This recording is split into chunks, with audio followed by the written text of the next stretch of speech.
BSc TRE 4 की जो तैयारी कर रहे थे अभ्यर्थी, उनके लिए बहुत ही बड़ा झटका है। तो देखिए अभी तक क्या था, टीआरई 1, टीआरई 2, टीआरई 3 की जो वैकेंसीज आई थी उनमें अदर स्टेट वालों को भी बराबर मौका मिलता था। और वहाँ की जो अदर स्टेट की महिलाएं हैं, वहाँ की महिलाएं हैं, उनको भी जो है काफ़ी ज़्यादा बेनिफिट मिलता था। इस बार अभी कुछ टाइम पहले जो है 33% से लेकर 35% तक का जो आरक्षण है वो महिलाओं के लिए आरक्षित कर दी गई हैं कुछ सीटें। और अब देखिए कल ही इन्होंने एक ट्वीट डाला हुआ है जिसमें दिया हुआ है, नवंबर 2005 में सरकार बनने के बाद से ही हम लोग शिक्षा व्यवस्था में सुधार के लिए लगातार काम कर रहे हैं। नो डाउट शिक्षा व्यवस्था के सुदृढ़ीकरण हेतु बड़ी संख्या में शिक्षकों की नियुक्ति की गई है। शिक्षकों की बहाली में बिहार के निवासियों के लिए डोमिसाइल को प्राथमिकता देने हेतु शिक्षा विभाग को जो है संबंधित नियम में आवश्यक संशोधन करने के निर्देश दिए गए हैं। ये टीआरई 4 से ही लागू किया जाएगा। वर्ष 2025 में टीआरई 4 एवं 26 में टीआरई 5 का आयोजन किया जाएगा। टीआरई 5 के आयोजन के पूर्व एस्टेट का आयोजन करने के भी निर्देश दिए हुए हैं।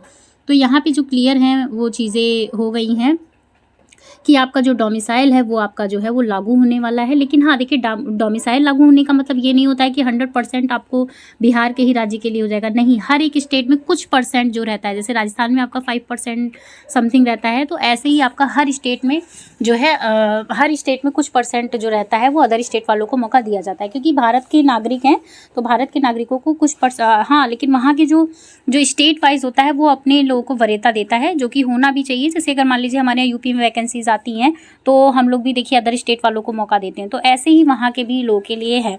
लेकिन फिर अब बात ये भी आती है कि अगर टीआरई 4 में ये चीज़ें लागू कर रहे हैं, टीआरई 5 में लागू कर रहे हैं, तो अब तक जो टीआरई 1, 2, 3 ये फेज़ 3 हुए हैं, तो इनमें ऐसा क्यों नहीं किया गया? तो ये सारी चीज़ें हैं। अभी देखिए जब तक चीज़ें जो है कंफर्म नहीं हो जाती है कि कितना परसेंट अदर स्टेट को दिया जाता है या डोमिसाइल में कितने परसेंट वहाँ के लोगों को दिया जाता है, तब तक आप लोग जो है अपनी तैयारी को कंटिन्यू रखिए। और वैसे भी जितना भी परसेंट होगा आपको देखिए अदर स्टेट को मौका तो मिलेगा ही मिलेगा। बाकी की जो चीज़ें रही, देखिए यूपी में भी अब क्या करना चाहिए, और कहीं ना कहीं चीज़ें सही भी हुई। अगर मान लीजिए अब कहीं ना कहीं जो युवा जो थे, तो यूपी में हो रहा था कि कहीं इस स्टेट में आ रही है तो यहाँ चलेगा, उस स्टेट में आ रही है तो वहाँ चलेगा, तो अब कहीं ना कहीं सभी लोग जागरूक होंगे कि हाँ एकजुट होके प्रयास किए जाए।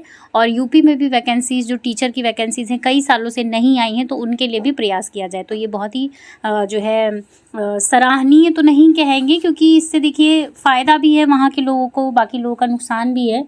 तो अब डिसाइड होगा जो उनका फाइनल डिसीजन आएगा कि कितने परसेंट अदर स्टेट वालों को लिया जाता है।